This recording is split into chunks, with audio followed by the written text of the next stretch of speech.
25 তারিখে ইনশাআল্লাহ আপনাদের দয়া আল্লাহর রহমতে আমি দেশে ফিরে যাব।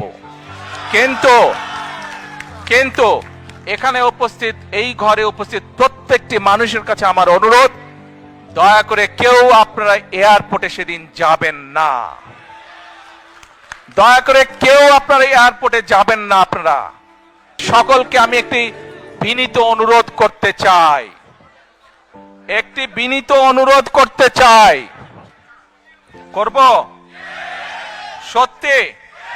আচ্ছা, কি সেই বিনীত অনুরোধ? প্রিয় ভাই বোনেরা, আপনাদের সাথে আমি 18 বছর ছিলাম। বিভিন্ন সময়ে বিভিন্ন অনুষ্ঠানে অনেক মানুষের সাথে দেখা হয়েছে।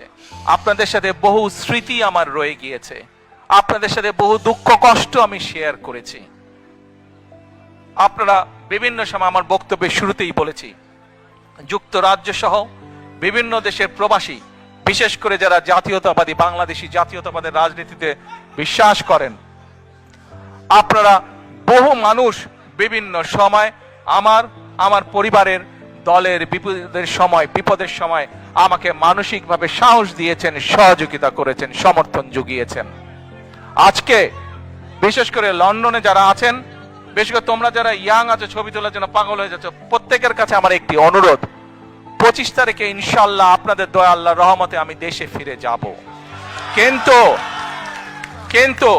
এখানে উপস্থিত, এই ঘরে উপস্থিত প্রত্যেকটি মানুষের কাছে আমার অনুরোধ, দয়া করে কেউ আপনারা এয়ারপোর্টে সেদিন যাবেন না। দয়া করে কেউ আপনারা এয়ারপোর্টে যাবেন না আপনারা।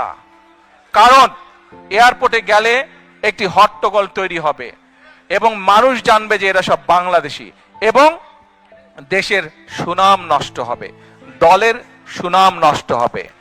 যারা এয়ারপোর্টে যাবেন না, যারা সেদিন এয়ারপোর্টে যাবেন না, আমার আজকের এই অনুরোধ যারা রাখবেন, আমি ধরে নিব তারা দল এবং সর্বোপরি দেশের সম্মানের প্রতি মর্যাদা রাখবেন।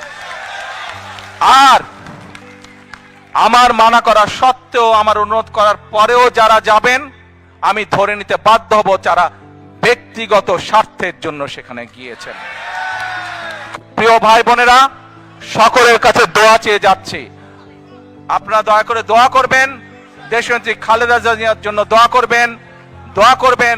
আপনাদের সামনে যে পরিকল্পনা তুলে ধরেছি, আল্লাহ যাতে আমাকে তৌফিক দেন দেশ এবং দেশের মানুষের জন্য সেই কাজগুলো যাতে সম্পূর্ণ করতে পারে। আল্লাহ হাফেজ। বাংলাদেশ জিন্দাবাদ। বাংলাদেশ জাতীয়তাবাদী দল জিন্দাবাদ। আসসালামু আলাইকুম।